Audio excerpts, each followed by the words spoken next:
Let's gaze indaba z1K ZNTV ifundelo samukeliso wanqulunga ngikubingelele mbukeli asikubhekele ihamba phambili osukwini nalamhlanje. IEC isazivulile izandla ngokuvota oANC unxenxe amavoti esikhaleni kanti ke kwethulwe olwezindlu oShabeni. Isikhulu sezokhetho KwaZulu-Natal uNtomfuthi Masinga uthi ke lisavulekile ithuba lokuthi abantu bafake izicelo zokubhalisa ukuthi ke bavote kwezinye izindawo ngaphandle kwezifunda bebevele bebhalise kuzo. Masinga uthi lokho akusho ukuthi ke igama lakho lizokhishwa nomphela kuhlu lwezifunda kodwa lolu uhlelo lwesikhashana luzokwenzeka njengoba kuzoba nokhetho lukazolonke. Leli thuba ke livuleleke kuze kube ngomhla zi-17 kuNhlabano nyaka. Mangaphezulu kwa 350,000 abantu bakwaZulu-Natal bebefake izicelo zokuvota kuyispecially ngomhla zingu-27 kuya ku-28 kuNhlaba ngoba ke izathu zabo bazobe bengekho noma bazobe begula, abanye bakhulelwe kanti abanye bakhubazekile. Labo ke bazovakashelwa kanti abanye bazoziyela bona ezikhungweni. uMasinga uthi ke njengoba ke uhlelo lokubhalisela ama-special votes selidlulile kodwa ke lisekhona ithuba ukuthi abantu bafake izicelo zokubhalisa ukuthi bavote kwezinye izindawo ngaphandle kwesifunda bebebhalise kuzo. Mawuzazi ukuthi ngeke uzube khona kwi-voting station yakho ngomhla ka-29 lisekhona lithuba lokuthi u-applyele ukuthi uvote la uzobe ukhona ukuze ukwazi ukuthi qualify kufanele uye ku website yaka IEC ikhona indawo ekhuluma ngo section 24A la osuke khona ukwazi ukuklikha leyo link bese uyasho ukuthi uzobe ukuphi and then uthola ama options ukuthi iziphi dash eseduze nalazo othi wena uzobe ukhona bese ukhethe sodwa ke la ukhethe khona ila sesokwazi ukuthi sikufake elistini yabantu abavunyelwe ukuvota kuleso stage noma bengaregistile kusona. Mawungenayo ke access to iIEC website ziningi ke ezinye indlela ongayisebenzisa njengokuthi ufonele inamba yamahala le yaka IEC 0800 118,000 ubafonele ubatshene bazokwazi ukukulida through the process. uMasinga uthi ke njenge-IEC sebemi ngamumo ngamalungiselelo uthi ke yize noma zikhona izingqinamba eziba khona kodwa ke babhekana nazo ngendlela efanele. Ziningi ke izinto ezenzekayo kuma voting station uthola ukuthi kunombango ngaleyo voting station ngoba abantu abayi-ownayo baxabana bodwa thina sisayine nomunye uthola ukuthi sekuqhamuka omunye uthi nisayine nomuntu wrong.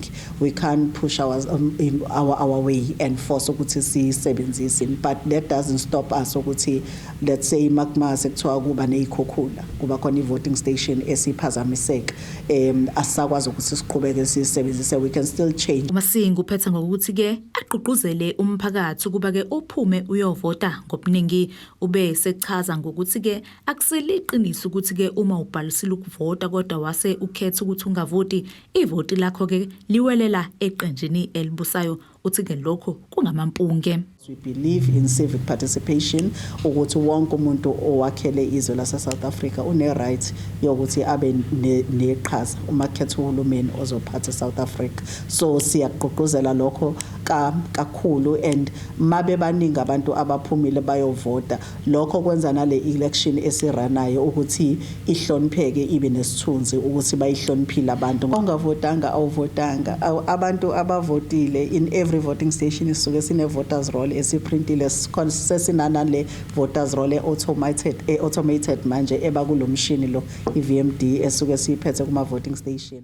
Njengoba ke sekusele izinsuku eziyi15 ngaphambi kokuba kusengathi ukhetho lukazolonke oluzoba mhla zingama-29 kuNhlaba amalungu omphakathi asesikhawuleni aphawulile ngezifuno zawo nanokuthi ke azophuma ngobuningi bawo ukuyovota. Lokhu kuvele ngenkathi nobhala kaKhongolo sesifundazweni KwaZulu-Natal ubheka imtolo ehambe ngena umuzi nomuzi nqanqa amavoti. Iqembu Khongolo sesifundazweni KwaZulu-Natal liqinisa umkhankaso walo wokhetho ngaphansi kwesifunda iMusadladla enyakatho nesifundazwe KwaZulu-Natal nalabo belihambele khona endaweni yasesikhaleni lingena umuzi nomuzi linxenxa amavoti. Elinye lamalungu omphakathi lithi selimngomumo ukuyovota njengoba amaqembu ephume ngena nezethembiso. Abakwa Khongolo sebafikile la ekhaya bezonxenxa ivoti lami ngakho ke akusho ukuthi ke sesiyobona uma ngabe ke sesoshaya ivoti ukuthi ke kulona sisebenzayo ukuthi ngifunani lezi imfuno kade ngikhuluma ngazo bathi bazozenza. Ngakho ke siyajabula kakhulu uma ngabe ukuthi sihambisana nezimfuno zabantu ukuthi ngoba okunye sekwenziwe okunye manje usho kusale lapha nalapha nokonakalayo ke eqhubeni kwempilo njengoba siphila impilo yaphambili. Unobhala kaKhongolose esifundazweni KwaZulu-Natal uBheki Mtolo uthi abantu bakhombisa ukwethemba nokuthanda uKhongolose nakuba zikhona izinkinga ababhekene nazo. Sikujabulele ukuthi abantu banethemba kakhulu ukuthi mabevotela uANC bazokwazi ukujweka isimo. Abantu bakholela kakhulu kuANC la esikhaleni emhlathuze ikakhulukazi la ewa22 imizi nemizi. Kodwa ke futhi zikhona inkinga wakufuna sizifihla, zikhona inkinga abantu abanazo sicabanga ukuthi bakholela futhi ukuthi uANC njengefika umuzi nomuzi batshela ezinenzana kukhona nje umama okhalazile umama Maseko la sikhona la ekhaya ukuthi enye into acela ukuthi iANC ilungise ngokukhulu ukusheshsha iDepartment of Social Development ukuthi lengane lezi zithola u350 ubusiza kakhulu ingane u350 ngokuthi wenza ukuthi zikwazi ukuthola ama cosmetics, wenza futhi ukuthi zikwazi ukufuna amatoho, zithola amathuba emisebenzi.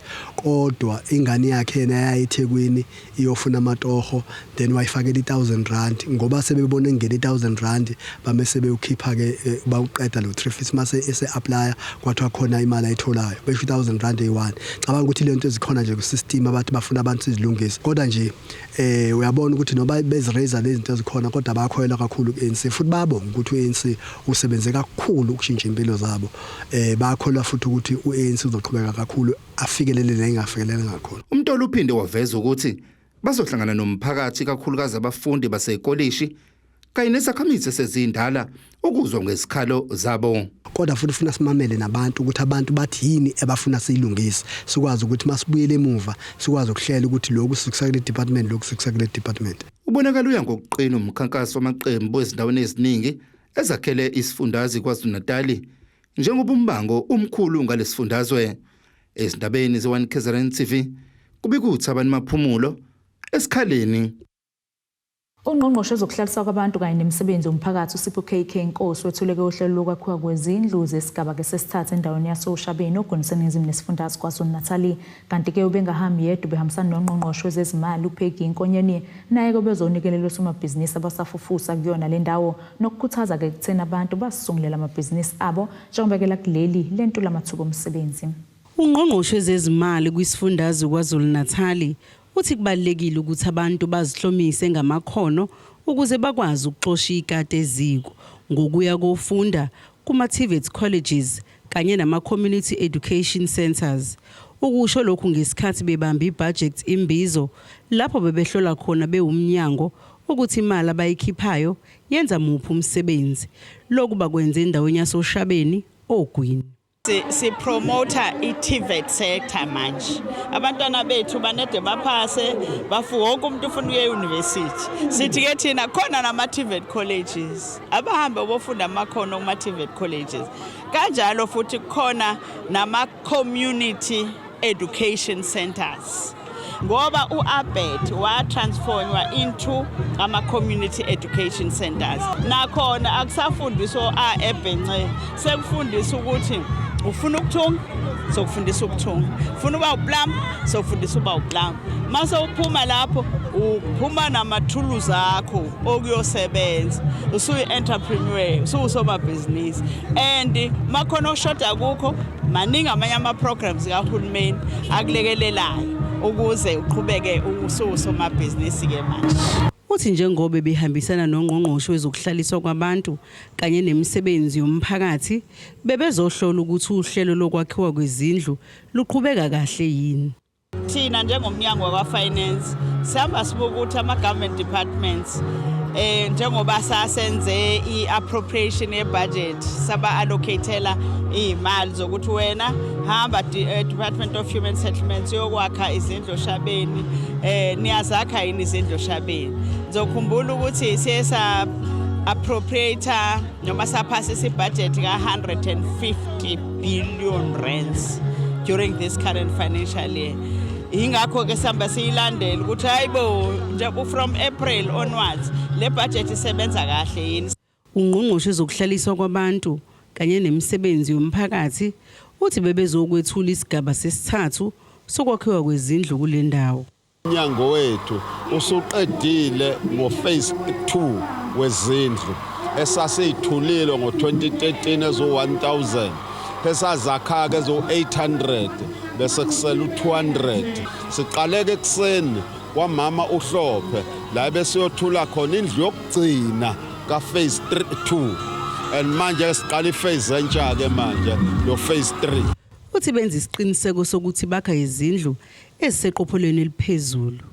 Uma ngabe yakhiwa indlu siyakha ngama-phases nakhona kukho okuhamba kungaphasile yingakho contractor beqonde njengothi lomkhonto. Inkosi yesizwe sasoShabeni ithi bakuthokozela ukwethulwa kwalomkamo.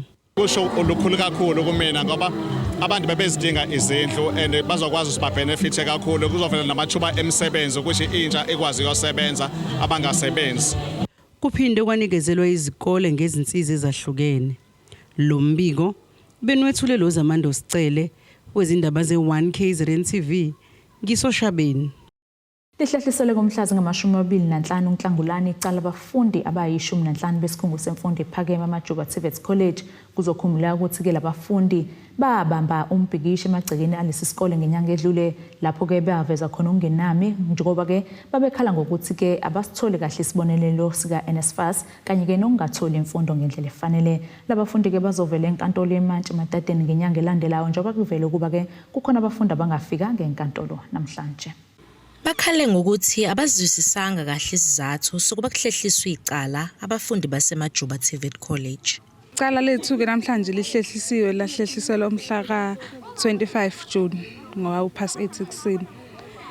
Isizathu sokuthi belihlehlisa icala asizwanga kahle. Kodwa ke into engibesale sebesixoba ngayo ukuthi amanye accused abawu2 abaphumelelanga ngesizathu sokuthi abanye bayabhala abanye khona laba abambeke khona. Baqhube ngokuthi nakuba seziqala zilunga izinto mayelana nemali yesibonelelo sabo sokufunda uNSFAS kodwa ukuhlehliswa kwecala kubambezela abafundi. Eyokuqala ke iqalisa iqalile iyalunga imali zabafundi sezizongena emakhadini abo. Mangabe sebenzisa uCapitec esebenzisa uABSA noma uFNB usezokwazi ukuthi ahole ngayo. Okunye sifisayo ukuthi ke kungahle kulunge ilokho ukuthi ke abafundi bayabambezeleka ngoba bela ecourt. Kuyacaca ukuthi ke amaphoyisa awanayo icase strong against abafundi ngoba bona bahlulekile ukuveza ubufakazi namhlanje obuzoveza la abafundi khona be-implicateka noma beshaya noma bephula khona kuze kusho even i-prosecutor ithi bahlulekile bona iyakuvuma ukuthi bahlulekile ukuthola ubufakazi ababelipostponelelo no i-case. So ezinye zezinto esibonayo ukuthi ngathi sekunomdlalo wezepolitiki okhona ngaphakathi ecourt la uthola ukuthi khona siphinde siyabuyiswa ecourt okufuze ngabe kuqedwe konke namhlanje ngebelief yethu ukuthi kufuze ngabe liyaqedwa icourt liya-ajenwa sonke siyaphuma. Kanti omunye wabameli abaphethelela icala ubika ukuthi abukho ubufakazi obuphathekayo obuveza ukuba labafundi yibo abasusa udlame. Namhlanje belahlalisele ukuthi for investigation isociety ukuthi ilocal investigation look like was not finalized. Also the way the state was not actually, it was on the last occasion the matter was adjourned for video footage, and that video footage exists, and so on. So there's nothing that implicating our student as we speak, but our strategy now is to, for instance, to do our representation for the charges to be withdrawn. So we are going to fight for the student because we felt that there's nothing implicating the student. The state case is weak, and they are not supposed to be here. They are supported on the classroom, So, but I hope even our students are going to make a right decision where they vote come 29th of May 2024. Khona manjalo labafundi baphinde baveza ukuba basafuna izimpendulo mayelana nokulinyazwa kwabafundi emagcekeni esikole. Kwase kuvela ke ngabanye babaphathi abasebenza khona eminyangweni wezemfundo beveza ukuthi ke engeke azakwazi ukusadressa umhlonishwa ngenxa yezimo zokuphepha.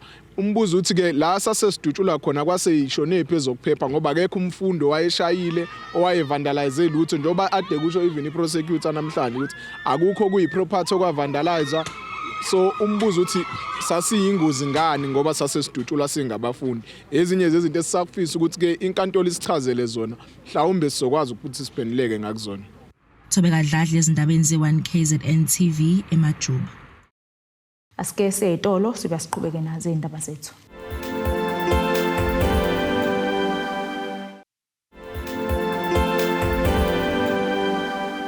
Asikwamukele imbukeli ubukele ngezona indaba ze1 KZN TV nazi kokuyihlokwana kuyizona ihamba phambili namhlanje. I-IEC isazivulile izandla ngokuvota ANC unxenxe amavoti esikhaleni kanti kwethulwe olwezindlu oShabeni. Umphakathi wakward 4 oyengweni ngaphansi komasipala Maphumulo usukhaleke inkinga ongabathola amanzi ngendlela efanele. Lo mphakathi kusho lokhu ngesikhathi kuqhubeka umhlangano umphakathi obobizwe umasipala ngaphansi kohlelo iMayoral Siyahlola program. Ziningi inhlelo zentuthuko eziqhubakalayo ngaphansi kwamasipala kwaMaphumulo kodwa ezinye zazo kushaya isikhathi bekade beyibekele zona zingakapheli ngenxa yezingqinamba lo masipala obuye ubhekane nazo. Okunye kwakho kuvelile ubambezeleka kwesiphehli sikagesi esasokwazi ukuthi sinika amandla izindawo ezahlukene ezithola ugesi kule ndawo. Ngonyaka odlule khona into beniyenze noma beniyethule bethinto esikhoma bizoba i-backup ukuthi nika amandla ugesi. Ngizocela nje uqale nje uyichaze nokuthi isikephi ukuze kufika amandla. Leyo project ayibanga kahle isuccess ngoba kwakuzoba uEskom ozosilekelela lapho ukwenza substation. Umuntu ufuneka alandelele ke Tobo ngoba kumele ukuthi sikhulume ngento ingenzeki. Kodwa kahadi yakhulunywa shuthi ke noEskom ubuqakwe into zo load shedding exolishwe ifunding kodwa soyilandelela kwakuyikhonjiwe impela izoba sogcina ngikhumbula kahle ngoba yayizolekelela emandleni kagesi njengoba siqhubeka sifakele abantu ugesi kwakuzoba isubstation leyo nto leyo izolungisa ukuthi njengoba sinogesi omngaka nje ususebenzayo ungaphazamiseki uma sesinawo so ke ngizoyilandela ngoba ongeyona imali yethu kwakuzoba imali kaEskom. Kumanje kunama projects kwakhwa kwemigwaqo aqhubakalayo kuyona le ndawo. Imali esetshenzisiwe kule migwaqo eqhubekayo yakhiwayo ilenganisela ku 53.9 million amarandi. Lama project engwabalayo ukhukho lo esikulona bese kuba uPlezini nombokojwana ayima outer years osho ukuthi azokapakela kwi-financial year soqhubeka nawo siwaqedele ngenxa yokuthi budget yakhona ibingenele kulonyaka so umiki ke lo usikuyena osifandayo kulama infrastructure projects usinikezile ke futhi enye allocation ukuthi siwaqedeleke kule financial year soqala ngoJuly 1. Ngaphambi kokuba uMayor ahambele ama projects oqhubekala khona umsebenzi uqale waba nomhlangano nomphakathi izinto eziqhamile kubo nomphakathi inkinga yamanzi nakuma standpipes sinenkinga kunamapipe angakwazi ukuthi nemanga ukuthi ayaphuma amanzi engaphumi khona.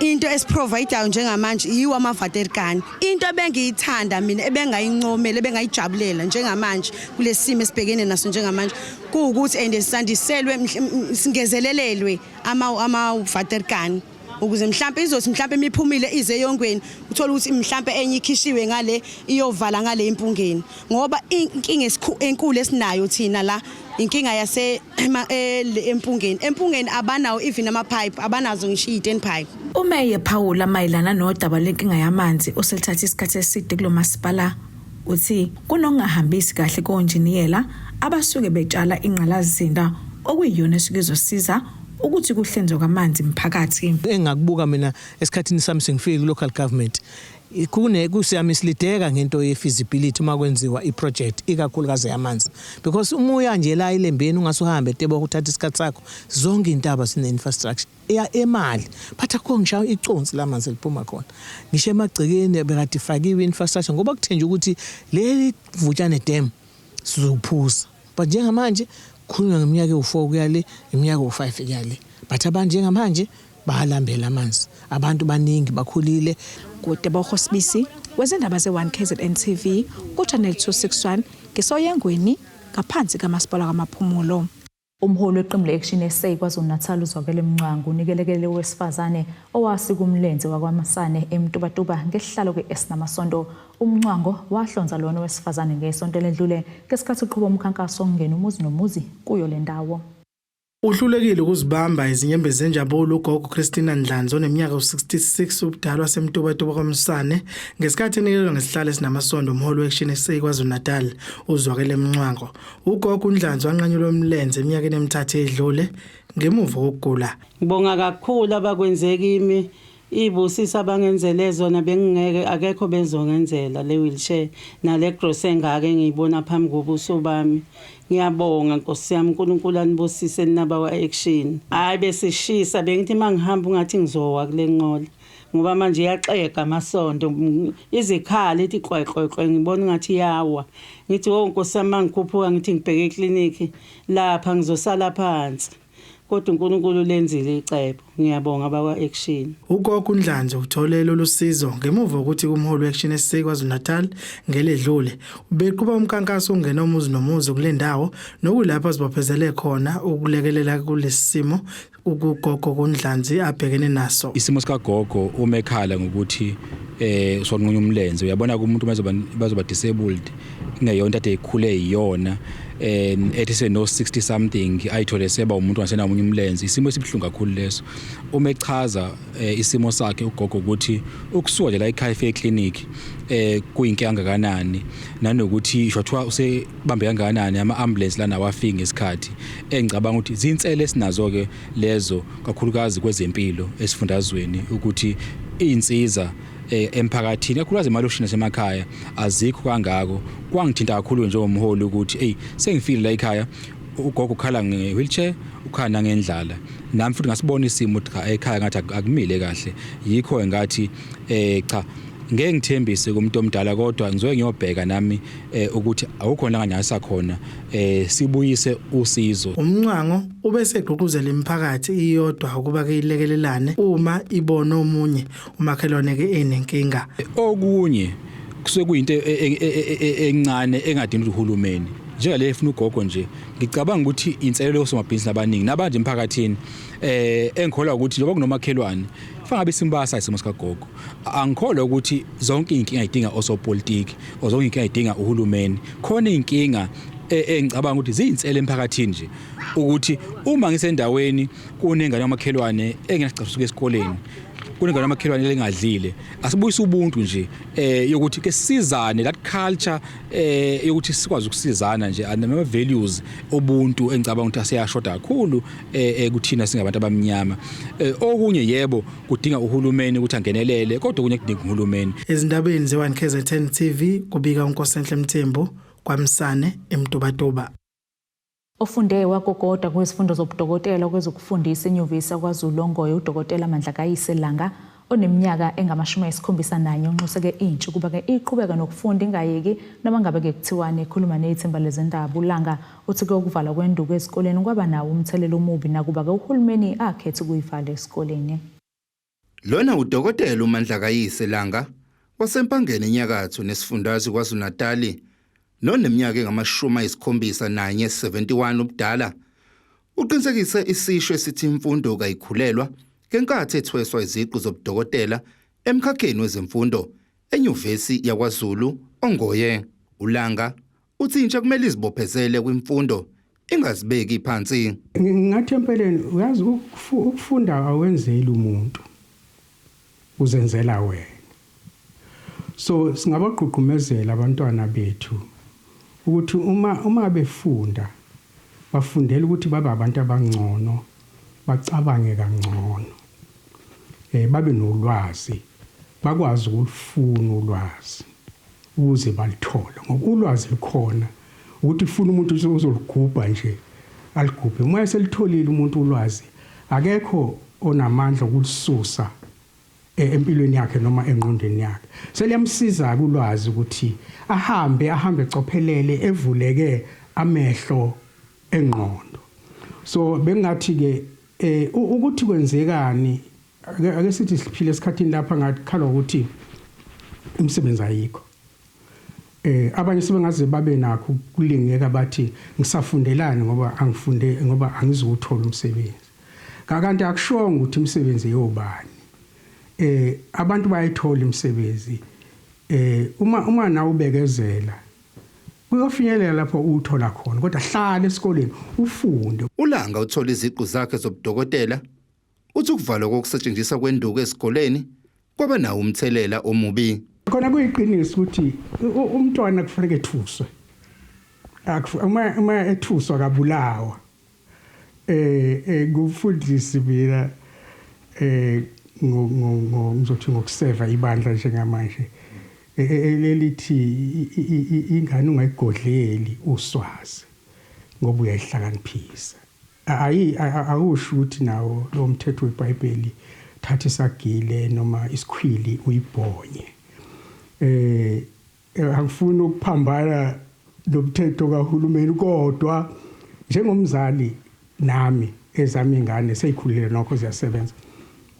Bengizithathe ngiyibuyise ekamereni tons kuphumela lapho seingqondo sithi ukuhlahlamba kancane. Kungenzeka kube nawo umthelela omubi kodwa futhi sengaba ukuthi uma isetshenziswa yona isetshenziswa kanjani ngoba kungenzeka ukuthi uhulumeni wabona ukuthi sengathi sekuyiye ehamba phambili kunokufundisa. Mhlawumbe sithi hey ake sifake ama-break endukwini ke sifundise sibone ukuthi ngeke kwenzeka yini. Kwingxoxo yakhe benayo uveze ukuthi usazoqhubeka nokufunda yize semdala aphinde acobelele nabanye ngolwazi aseluzuzile. Ezindabeni ze-KZN TV kubikuthi abantu Maphumulo eMpangeni. Siphinde futhi sisishelele ezitolo sikasiqhubeke nazo indaba zethu.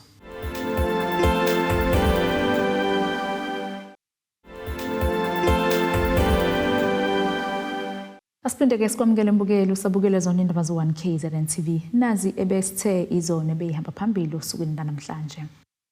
I-IEC isazivulile izandla ngokuvota owe-ANC unxenxe amavoti esikhaleni kanti ke kwethulwe olwezindlu oShabeni.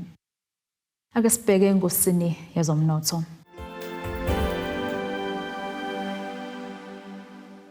Irandi lakuleli liu-18.40 maqhathaniswa nedola laseMelika libu 19.84 cent maqhathaniswa ne-euro lase-Europe libu 23.11 cent maqhathaniswa nopondo waseBritain. Igolide liu-$2,340.81 cent ounce wolongahluzwe wona u-$83.36 cents umphongolo. Nasike isimo sezulu esikalindeleka.